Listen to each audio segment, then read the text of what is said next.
Ruhun bir isteyen zatı var da soğa işetmek. Nefsin isteyen zatı belli de nefse, zalim nefse. Nefsin isteyen zatı belli. Oğlum bizim ulu himmemizin ders almalı zatımız yaş cavan dostlar, hacı dedeler, kiplep duran ve böyle kişi kipleyen yanak giyimsellerle biz kovulğumuzu arttırmalı. Biz soğa ve işimizi arttırmalı. O adamlar mıdan bolup dursun iyiliğinin içinde. Tevrüğün ödü mi? Ay dünya adamla bicire oluptur, ay millet bicire oluptur, ay ağzın oluptur. Sen men kovul eyle. Ecirleyenler adam fakir, dünya giriye, bağları giriye, sonra yine de karanqiliye, günü 10-15 dakika dinle bugürürünler. Güycalarsın. Adamın nefsinin gayrati ertiye kalmaya. Nefsinin gayrati. Hatta halalle olsa. Ama ruhunun gayrati ebedi kaliyada. Ruhun gayrati yani soğa beden işin hemişelik kaliye seni görmeye da. Adam ki dünyadan geçenine oğul giydi şonu kabırda koyup kayıtya. Vak men gözüm ıvrattan kaçıptır adir salamak. Oğul giydi şonu kabrına koyup kayıtya. Malı öleşecekti anne. Ama o eden kovu işi var, bir ağzım çörüğü al sen yağı deydi. Bir içerim sen içağı deydi. O onu kabrının içine girin, ne de onu kucaklap göğeveren hatta.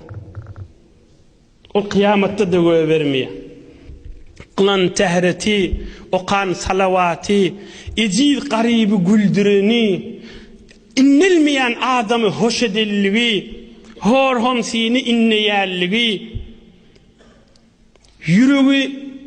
yüreği yanıp da bir iş etiyelliği, mehrekede kovu olup da, mehrekan içinde kovu olup da, ya köcöz vaktında, ya halvat vaktında, ya 3 nefer bolup oturana, oturlayan adam Huday söyleyen neldir? Adam halvata, yekelige, ödü bolluğu içe kovluğunu arttıryandır. Buna diyelim ruh gayratı. Hazreti Abu Ubeydan yine bir gurrun aydeyn, bu gurrun yine bir açıqra aydeyn.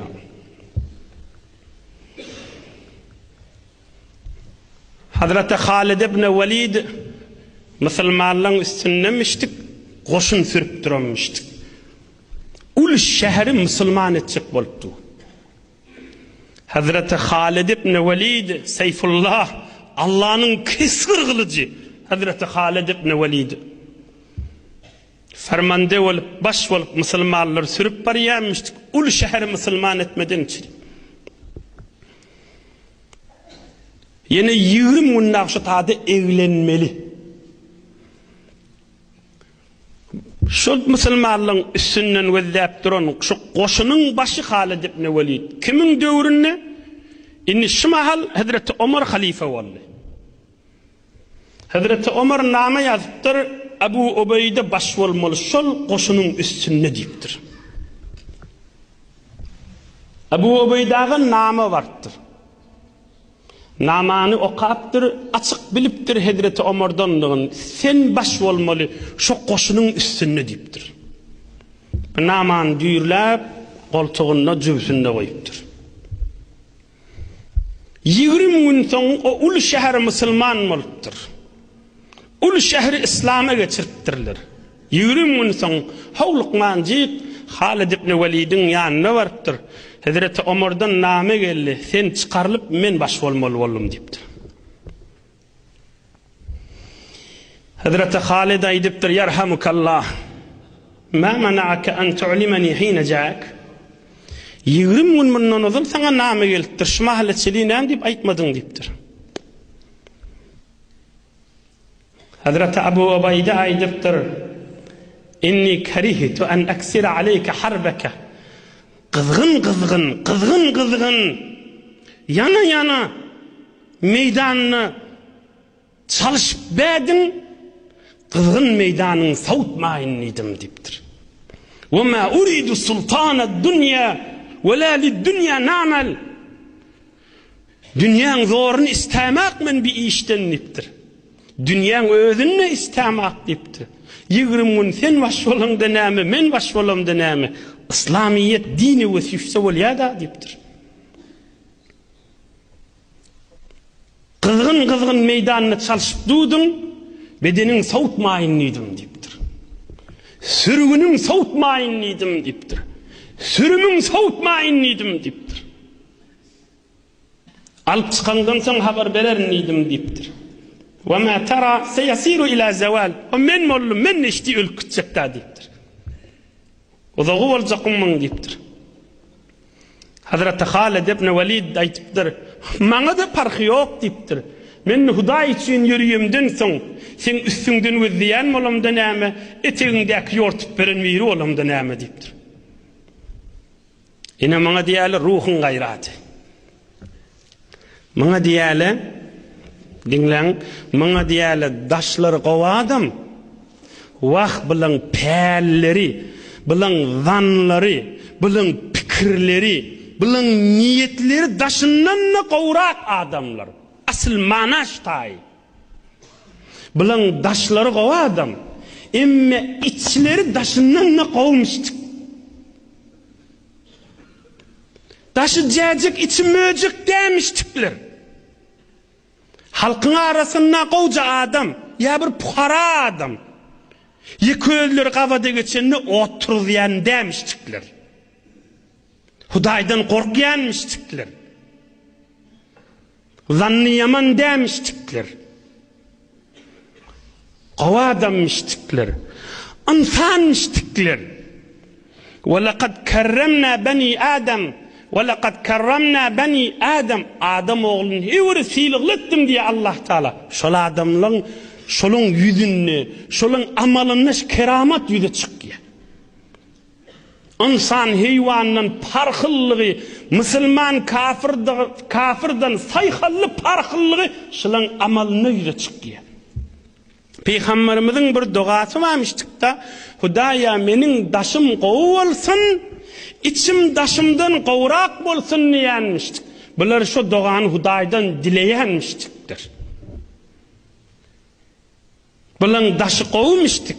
Emme bilen içleri daşyndan gowrakmışdyk.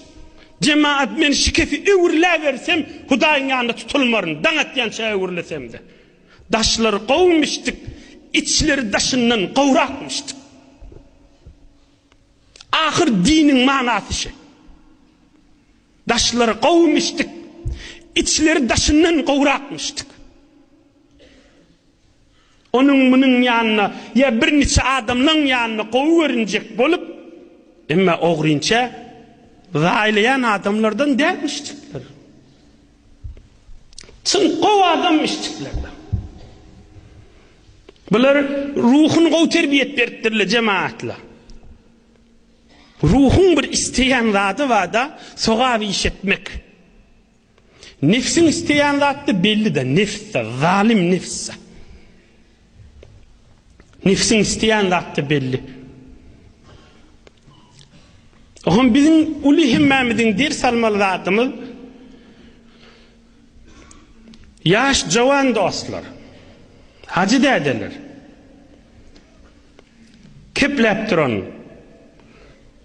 We beýle kiş kepleýän ýanak geýimsellerle. Biz gowlugymyzy artdyrmaly.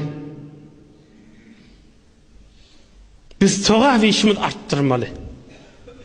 O adamlar mıdan bulup dursun iyilgünün içinde. Töwregin özdeme. Ay dünya adamla bijire bolupdyr, ay millet bijire bolupdyr, ay azgyn bolupdyr. Sen men gowuleýli.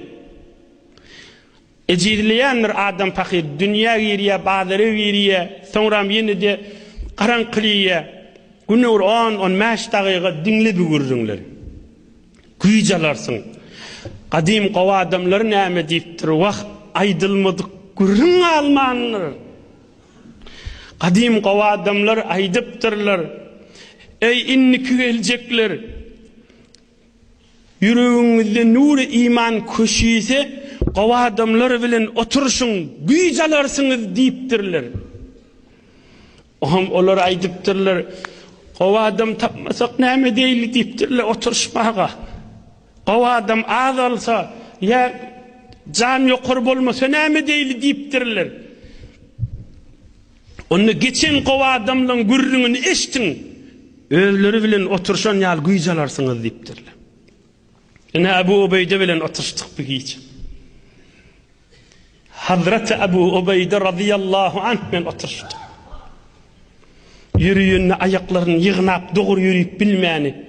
Eňi gyşyrak, ýangagynyň üstü tüňrek, dişleri üstüne düşüp duran, kellesi gişejik adam, hor ejid adam İmam Ahnaf bilen oturşdy. Özlere iyiliğe çık gidipdirler. Emma ruhlarynyň terbiyeti, perişteliň gözüni gün ýaly bolup görünýän ýagdaýlary onu görüň etdik, özleri bilen oturşdyk. On bilen görüňini kädi eşitmeli, kädi dinlemeli, kädi kulak asmaly. Derman dinläp otyňyz. Nur almak diýerler muňa. Güýç almak diýerler muňa. Enerji, kuwat almak. Allah Taala ey cemaatler Muhammed Peygamber'e şikayet aleyhissalatu vesselam. Linusebbite bihi fuadak. Ey Peygamber, ey Resulullah. Peygamberlerin gürrüňini saňa diýen ýüregiň jaýlaşdyrar ýaly. Hudaýyň dostlarynyň gürrüňini agzaňda ýüregiň jaýlaşýarda, güýç alýanda. Allah'ın dostlarının gürrüňleri bile ruhuňa güýç alar ýaly.